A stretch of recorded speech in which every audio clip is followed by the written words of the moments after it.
말씀 봅니다. 갈라디아서 3장 1절에서 9절 말씀입니다.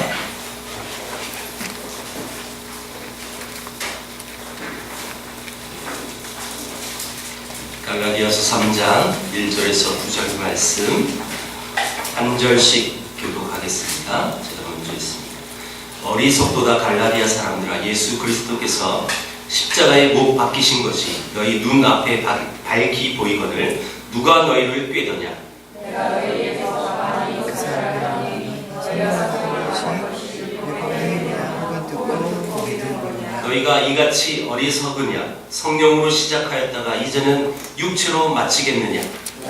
같이 많은 괴로워 헛되이 받았느냐? 과연 헛되냐? 너희에게 성령을 주시고 너희 가운데 능력을 행하시는 이의 일이 율법의 행위에서냐 혹은 듣고 믿음에서냐? 아브라함이 하나님 믿음에 그것을 그에게 의로 정하셨다가 같으니라. 그런즉 믿음으로 말미암은 자들은 아브라함의 자손인 줄 알지어다. 또 하나님이 이방의 믿음으로 말미암아 의로 정하실 이것을 성령의 미리 알고 먼저 아브라함에게 복음을 전하되 모든 이방인이 너로 말미암아 복을 받으리라 하였느니라. 같이 있습니다. 그러므로 믿음으로 말미암는 자는 믿음이 있는 아브라함과 함께 복을 받으리라. 아멘. 오늘 본문은 사도 바울이 정말 안타까운 마음으로 너희가 성령을 받은 것이 율법에 근거한 것이냐 아니면 믿음에 근거한 것이냐라고 물으면서 그들을 이를테면 질책하는 내용이죠. 어리석도다 할 정도로. 자, 여러분, 그래서 오늘 이 본문은 성령을 받은 것이 우리 인간의 행위의 것이냐 아니면 믿음에 의한 것이냐, 이게 주제예요.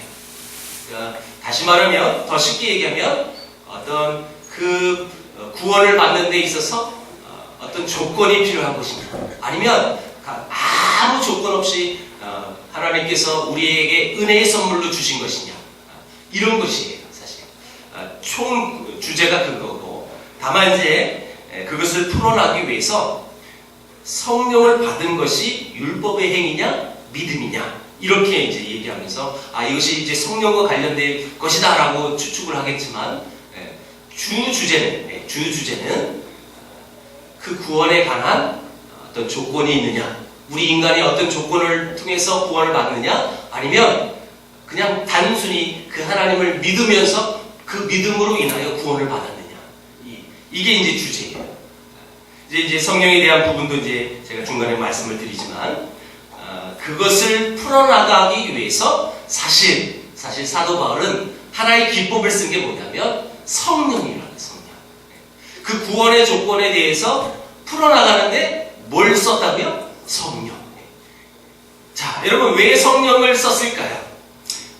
사도행전 2장에 여러분 오순절 성령이 임하자 명절을 지키려고 했던 이 수많은 사람들이 그들이 성령이 임한 그 모습을 보면서 놀랬어요. 왜냐하면 어떤 사람들은 술 취했다, 저기 술 먹고 지금 햇소리 하고 있는 것이다, 이렇게 또 반응을 했으니까요. 여러분 이 상황을 베드로가 뭐라고 풀었습니까? 주일 오후에도 여러분 이 말씀으로 고행순 전사님 말씀 전한 걸로 알고 있는데, 무슨 말씀을 전하셨어요? 어디 성경 본문이었나요? 오후에 집에 다 가셨어요, 여러분? 어디요? 요엘서. 여러분 요엘서에 무슨 주제가 나왔어요? 뭐가? 내 영이 임하니, 그게 성령이잖아요. 성령이 임한 그 사건을 요엘서를 기본으로 하여 베드로가 여러분 사도행전에서 그걸 풀어나갔다고 그래요. 제가 읽어보면 이렇습니다. 말세에 내가 내 영을 모든 육체에 부어주리니 너희와 자녀들은 예언할 것이요 너희의 젊은이들은 환상을 보고 너희의 늙은이들은 꿈을 꾸리라. 이 말을 요엘서에 있는 말씀을 베드로가 따왔어요. 인용해서 그 성령을 풀이해 준 거예요. 이 성령 강림 사건은 요엘 선지자의 예언이 응한 것이라고 이를테면 여러분 설명해 준 거죠. 이게 무슨 뜻이에요? 여러분 선지자가 왜 이 말을 해요? 선지자는 누가 말을 해서 대신 말하는 사람이에요? 하나님의 뜻이거든요. 하나님의 말씀을 대언하는 사람, 그게 선지자인데 하나님이 이미 약속했던 그 성령을 그때 우리에게 주신 것이다. 자, 그런데 말세라고 시제가 나왔어요. 말세. 근데 우리가 흔히 제가 요한계시록에서도 설명했지만 말세라는 개념을 우리가 막연히 이제 이 맨 끝에 그렇게만 보는 시간이 우리에게 있다고요. 근데 정확한 성경에서 말하는 말세의 이런 시간적인 개념은 이겁니다. 예수님의 초림부터 다시 오실 재림 그 사이, 이게 말세예요. 말세. 이게 정확한 성경의 말세의 시점이에요. 시점. 자, 다시 말하면 우리도 지금 말세에 살고 있는 거죠. 오늘 우리가 살고 있는 이 시대를 말하는 거예요. 이 시대의 특징이 뭐냐면 모든 사람에게 성령을 부어주시겠다라는 약속입니다. 다시 말해 너희가 보는 이 현상들, 특별히 이제 방언이라는 이 모습인데요. 이 현상들은 하나님이 요해를 통해서 약속하신 결과다라고 베드로는 풀어서 그 이전에 성령을 이미 설명했습니다. 오늘 갈라디아 3장은 바울이 말하는 거죠. 자, 이 바울이 이 성령 강림 사건을 인용해서 갈라디아 교인들에게 너희가 믿음을 갖고 있고 성령 안에서 살게 된 것이 너희가 기도해서 그 성령을 받았니? 아니다 라는 것을 말하고 있는 거예요. 자, 2절 봅니다. 오늘 본문 2절 시작. 내가 너희에게서 다만 이것을 알려 하노니 너희가 성령을 받은 것이 율법의 행위로냐 혹은 듣고 믿음으로냐. 성령을 받은 것이 율법의 행위였느냐 아니면 듣고 믿어서 그렇게 받은 거냐, 그걸 질문하는 거죠. 더 쉽게 풀이하면 이런 뜻이에요. 너희 믿은 것이 조건이냐 아니면 하나님이 약속해 준 것을 받은 것이냐, 이렇게 말하는 것입니다. 하나님이 약속하시고 하나님이 주시고자 해서 너희들이 받은 거 아니냐, 그것을 말하는 거죠. 자, 여러분, 이 근거가 뭐냐면 예수 그리스도의 죽으심을 근거로 삼았다는 거예요. 사실 예수 그리스도의 죽으심을 통하여 그래서 이 모든 성령을 받을 수 있었다. 그래서 그걸 믿고 우리는 다른 거 없었어요. 믿은 것밖에 없었어요.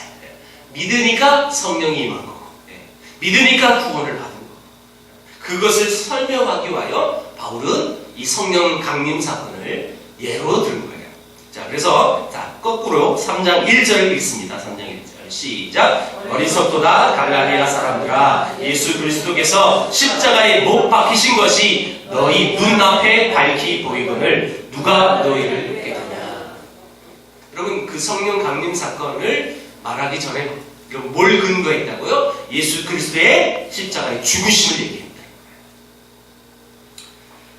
보통 바울이 다른 서신서를 쓸 때는요, 서론을 이렇게 쓰죠. 사랑하는 자들아, 뭐 이렇게 그런 표현을 쓰는데 오늘 이 갈라디아서는요, 물론 중간이지만 어리석도다, 이 바보 같은 녀석들아, 이런 뜻이에요. 사실 왜 이렇게 멍청해? 제발 좀 정신 차려. 왜 너희들이 정신 못 차리고 있니? 이런 뜻으로 지금 다시 여러분 말하면 바울이 흥분하고 있는 거예요.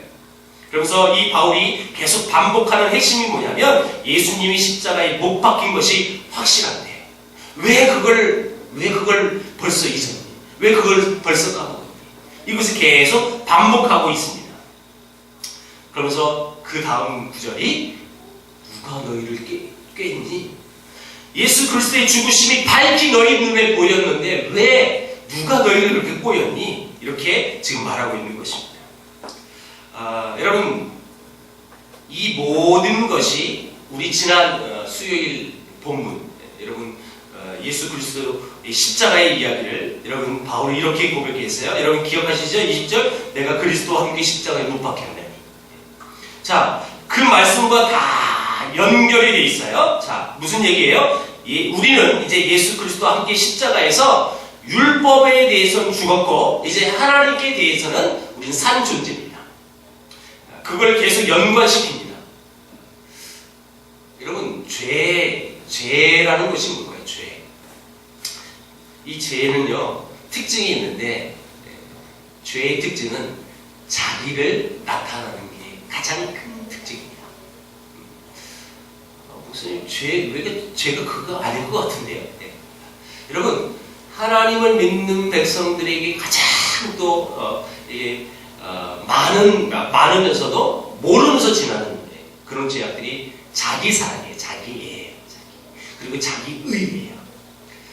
여러분, 철저히 여러분 성경적인 이 복음의 메시지는 뭐냐면, 내가 뭘 해서 내가 어떻게 요구했고 뭘 받았다, 이게 아니라 성경은 철저하게 그 모든 것이 은혜다라고 표현합니다. 은혜. 근데 은혜라는 것을 바로 알고 그렇게 고백하는 사람들은요, 자기 사랑, 자기의 조건, 자기가 했던 것들을 내세우지 않아요. 아니, 내세울 수가 없는 거죠, 사실. 그렇죠? 내가 한 것은 아무것도 없어요.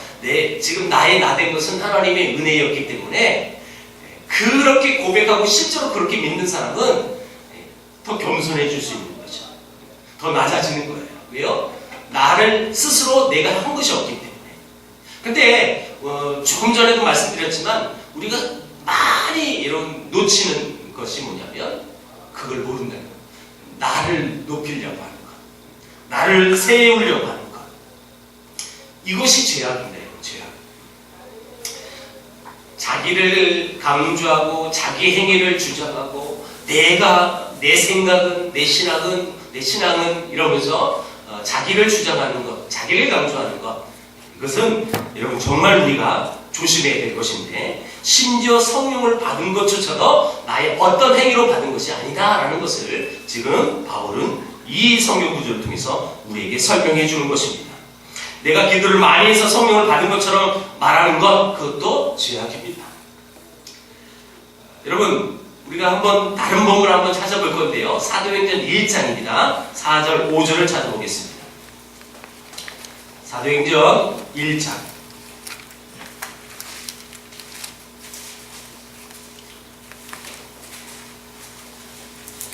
4절 5절.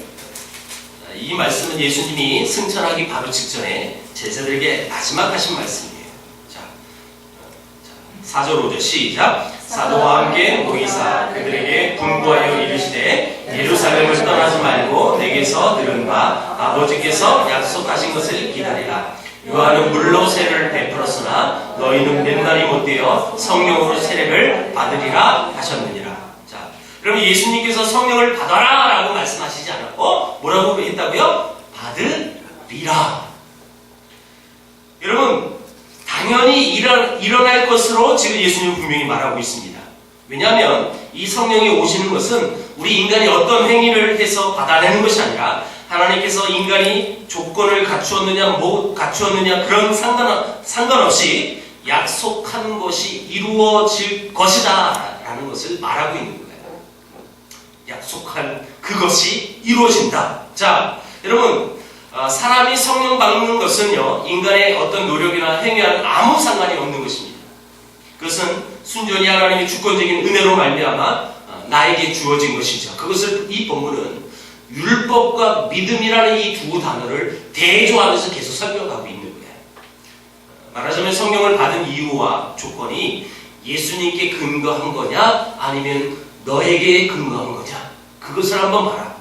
성경이 믿음을 말할 때는 항상 믿는 자의 열심이나 어떤 진실성에 초점이 있지 않고요, 그 믿음의 대상과 그 믿음의 내용을 여러분 초점을 두고 있다는 사실을 우리는 반드시 기억을 해야 할 것입니다. 믿음의 대상은 우리 하나님 아버지고, 그 내용이 누구냐? 예수 그리스도예요. 그렇다면 이 예수님 때문에 이 구원과 신앙이 성립하는 것이라면 내 안에 어떤 조건과 또 근거가 없지 않느냐, 이 말을 계속 반복하고 강조하고 있는 내용이 오늘 본문입니다. 그래서 이것을 설명하기 위하여 또 바울은 또 하나의 예를 든 겁니다. 그게 뭐냐면 6절에서 9절 내용이에요. 여러분, 어떤 인물이 나옵니까? 6절에서 9절? 누구요? 아브라함이 나오죠. 아브라함. 자, 그래서 아브라함의 예를 들면서 이 아브라함이 하나님을 믿으며 그것을 의로 여기신 것을 계속 강조하고 있는 거예요. 자, 여러분, 우리는 창세기 강의를 했지만, 여러분 특별히 아브라함에 대한 이 생애를 우리 쭉 봤어요, 그렇죠? 자, 아브라함이 어떻게 의롭게 됐어요? 성경 뭐라고 기록했다고요? 믿으면 돼요. 믿음으로 의롭게 여겨졌다는 거예요. 창세기에도 나오고 이 갈라디아에도 나오고 이 아브라함같이 의롭다함을 얻는 것을 우리에게 보여주는데 이 자기 육체의 능력으로 낳을 수 없었던 아브라함 자기 힘으로 여러분 이삭을 절대 낳을 수가 없었어요. 그런데 여러분 그 인간의 어떤 죄악성인지 또 그리고 그 아주 못된 모습을 잘 보여주는 대표적인 예입니다. 사실 분명히 아브라함은 믿었어요. 믿음으로 의롭게 여긴다고 했어요. 근데요 그의 삶은요 어떻게 됐는지 아세요? 여러분 아시죠? 내 이 나이에 어떻게 아들을 낳아요? 여러분 이건 물리적으로 이거 불가능한 얘기예요. 그리고 어떻게 했어요? 하갈이라는 자기 부인 말고 하갈이라는 이 종을 여러분 해서 이스마엘을 낳은 거 아니에요. 분명히 자기의 능력으로 자기의 의지로 자기의 힘으로 된 것이 아니었어요. 결국 여러분 하나님의 은혜로 아들 이삭을 낳았잖아요. 그렇죠? 그 모든 것을 예를 들면서 여러분 믿음으로 의롭게 여겨지는 것을 이 아브라함이라는 이 이스라엘 백성들이 아니 이 당시 모든 사람들 아브라함 다 알 텐데 그 예를 들면서 이거구나 이것을 예를 들면서 설명하니까 더 쉽게 지금 풀어나갈 수 있다는 거예요. 자, 중요한 것은 뭐냐면 자기 행위에 대한 의로움을 주장하지 말아라 라고 얘기하는 거죠. 오늘 본문은 의외로 간단해요. 자, 이 성령을 받은 것이 너희의 율법의 행위였느냐 아니면 믿음이었느냐 이겁니다. 주제가 이거라고 그랬어요. 자, 이것을 바로 알면 내 행위를 주장하지 않고 그래서 나는 아무것도 할 수가 없어요. 그러니까 그런 사람의 특징은 겸손해질 수밖에 없고 그 모든 고백이 초점이 어디예요? 은혜입니다. 주께서 하셨습니다. 주님의 은혜입니다. 라고 고백할 수밖에 없는 거죠. 이게 또 믿음이고요. 자, 여러분 오늘 본문은 아니지만 갈라디아서 3장의 13절을 한번 읽어볼 거예요. 13절 한번 읽어봅니다. 시작. 그리스도께서 우리를 위하여 저주를 받은 바 되사 율법의 저주에서 우리를 속량하셨으니 기록된 바 나무에 달린 자마다 저주 아래에 있는 자라 하였습니다. 자, 여러분 지금 나의 구원과 또 우리가 하나님의 자녀됨의 특권과 성령이 내주하심과 영원한 생명은 내가 어떤 조건을 만족시킬 결과로 주어진 것이 아니라는 것을 말하고 나서 자, 우리가 반드시 할 것이 뭐냐면 그 다음에 이 내용이겠지만 여러분 예수 그리스도의 이야기를 나눴고 이 예수님은 율법의 저주를 받았다. 그리고 그 율법의 저주에서 우리를 속량했다. 자, 여러분 나무에 달린 자마다 저주받은 사람이다 라는 이 구약의 내용이 있었어요. 그래서 예수님이 실제로 나무에 달려 죽었어요. 그렇게 죽었는데 그 죽은 이유가 뭐냐는 거예요. 율법의 저주에서 우리를 건져내시려고 속량하시려고 말이 그 말이에요. 율법의 저주에서 이게 무슨 얘기일까요? 더 쉽게 얘기합니다. 율법의 저주에서 우리를 구원할 수밖에 없는 것은 우리가 지난주에도 말씀드렸어요. 율법의 행위를 통해서 우리가 구원받을 수 있나요? 어떤 인간이? 여러분 만약에 여러분 이건 예인데요. 율법을 다 지키면 구원을 받는다라는 그 전제하에서도 그러면 율법을 다 지켜서 구원을 받을 수 있을까요? 없어요. 율법을 온전히 지킬 수 있는 사람 단 한 사람도 없어요. 다만 그 지키려고 노력할 뿐이지 다 지킬 수는 없단 말이에요. 그만큼 율법의 저주에서 우리는 죽을 수밖에 없다는 거죠. 그런데 여러분 이 율법의 저주에서 우리를 건져내시려고 예수님이 여러분 저주를 받아서 나무에서 십자가에서 달려 돌아가셨다라는 거예요.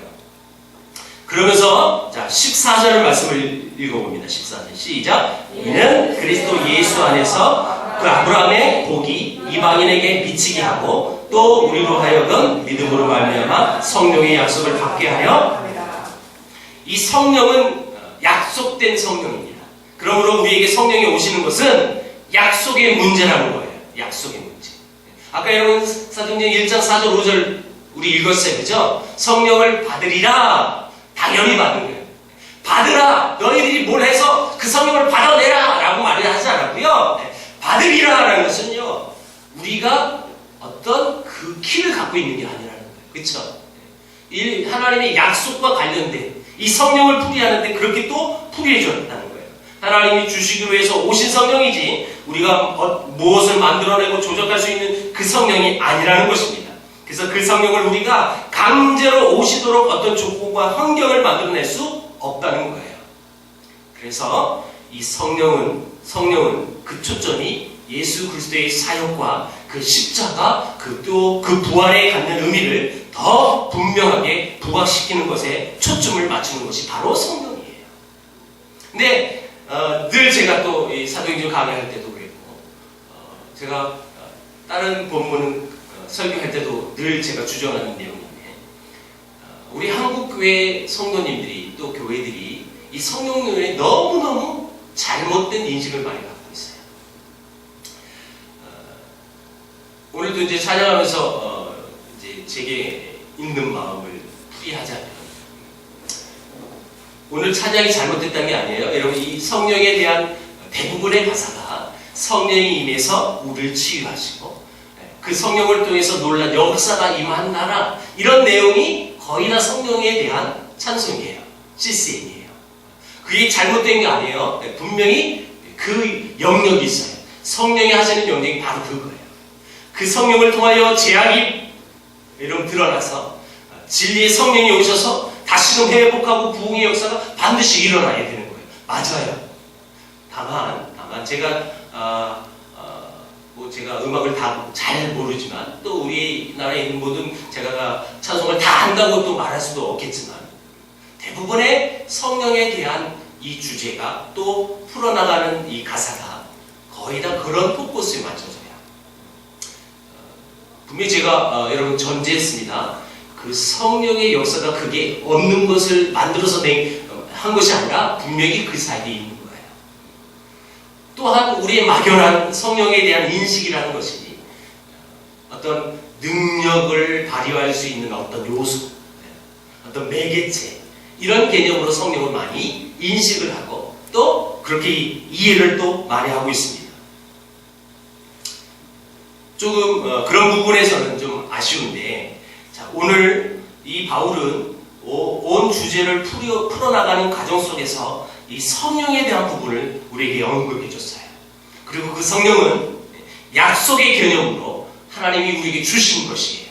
그렇게 풀이한 거예요. 그러니까 다시 말하면 원 주제로 간다면 그 모든 것이 어떤 우리 인간의 노력으로 어떤 조건을 통해서 그 성령을 받아들이고 그리고 그 성령을 통해서 어떤 것을 해야 되는가 그것이 아니라 그 모든 것은 너희의 의지와 상관없이 하나님이 이미 약속한 것을 아무 조건 없이 너희들에게 무조건적으로 주신 것이다.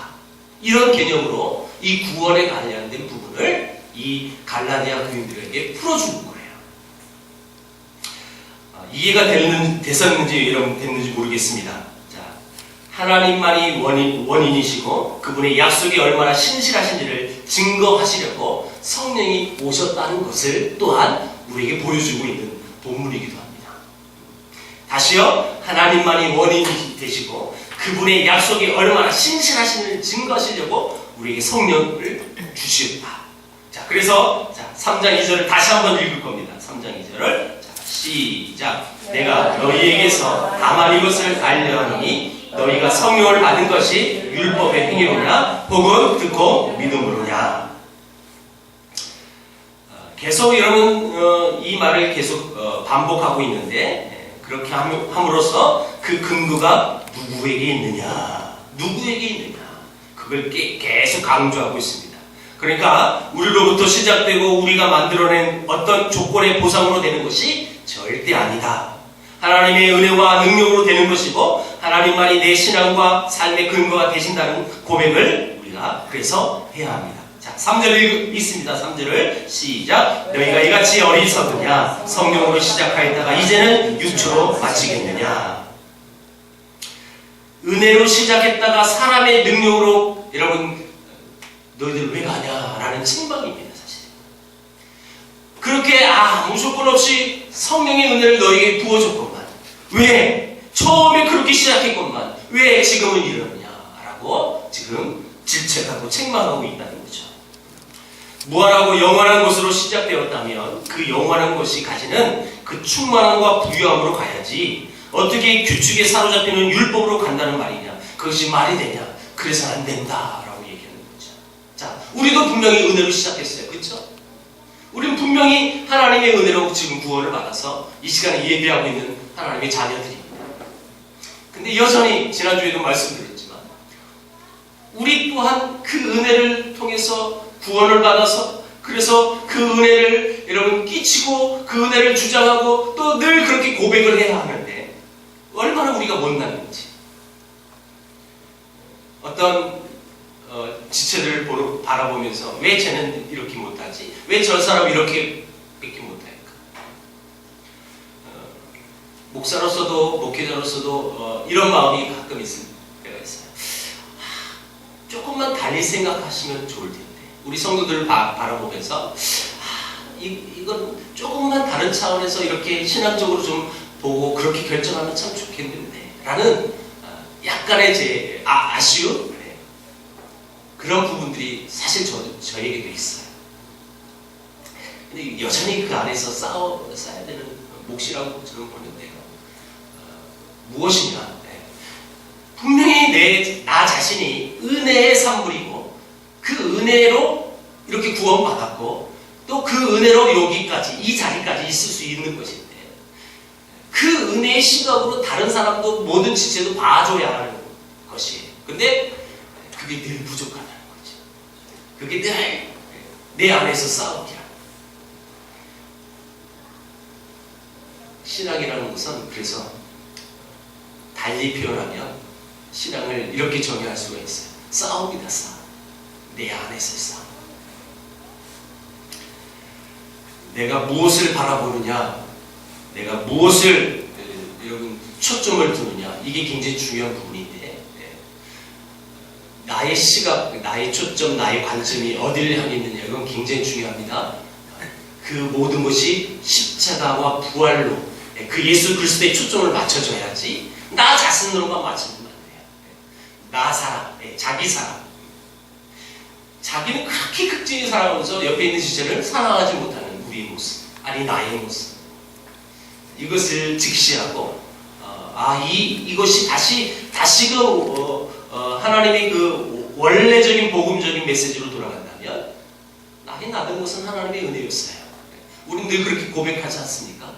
그럼에도 불구하고 내 생각은 여러분 제가 그런 마음을 가졌다고 해서 여러분 제가 모든 성도들에게 왜 그렇게 뺏기 못해요 이러지 않잖아요. 그쵸? 굉장히 좀 착하죠.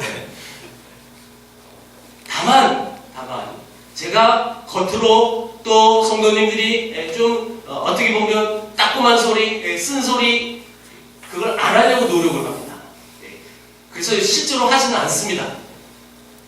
그러나 내 안에서는 계속 싸우고 있는 그 싸움이 여러분들도 저는 있는 줄 알아요. 근데요, 여러분 싸움은 결과가 있잖아요, 그렇죠? 결과. 누가 이겨야 될까요? 이렇게 이기면 저렇게 빵빠레가 나오기도 해요, 사실은. 보세요, 여러분 누가 이겨야 될까요? 뭐가 이겨야 될까요? 그러면 내 안에서 말씀이 이겨요. 말씀. 내 경험이 아닌, 내 의지가 아닌 말씀이 여러분 주축이 돼서 그 말씀으로 이기는 것. 그 싸움인 것 같습니다. 그 싸움. 나 자신을 바라보느냐, 하나님을 바라보느냐, 말씀을 따라가 행하느냐, 내 경험을 따라가느냐. 그 말씀을 주는 그 유익을 통해서 늘 사랑하는 지체들을 바라볼 수 있는 그런 사람이 되느냐, 아니면 늘 자기만 사랑해서 늘 정죄하고 지적하고 왜 그렇게 못해 이렇게 사느냐, 이 싸움인 것 같아요. 그러니까 여러분 더욱더 말씀이 깊어지고 더 그 말씀이 내 생활을 지배한다면 그 사람은 성숙한 그리스도인이에요. 성숙한. 여러분, 저는 정말 우리가 늘 꿈꿔야 될 것. 또 신학적으로 얘기하면 이제 이 과정이 성화라는 건데, 늘 우리가 그런 성숙한 모습이 있어야 된다고 생각해요. 말씀을 맺겠습니다. 여러분, 오늘 하나님의 이 말씀은 뭐 성령이 주제는 아니었지만, 바울은 이 성령을 통해서 예를 들어서 또한 아브라함의 예를 통해서 그 모든 지금까지 되어진 것이 하나님의 은혜였느냐, 아니면 우리 어떤 조건이었느냐, 그것을 우리에게 일깨워줍니다. 자, 이 말씀 앞에서 나는 어떤 삶을 살고 있느냐. 늘 우리가 주일날 인사할 때 주님이 하셨습니다라고 늘 고백하지만, 때로는 내가 한 것도 있잖아요. 내가 한 것을 또 좀 알아주길 또 원하잖아요. 그 마음들이 있잖아요. 그 싸움을 하자는 거예요. 나를 사랑하는 것이 아닌 그 모든 것도 하나님의 은혜입니다. 입술로만이 아니라 내 모든 걸 쏟아서 모든 것은 하나님의 은혜였습니다. 이렇게 여러분 정말 깊은 사랑, 아주 묵직한 사랑, 이런 아름다운 성숙한 그리스도인들이 다 되길 주의 이름으로 축원합니다. 기도하겠습니다.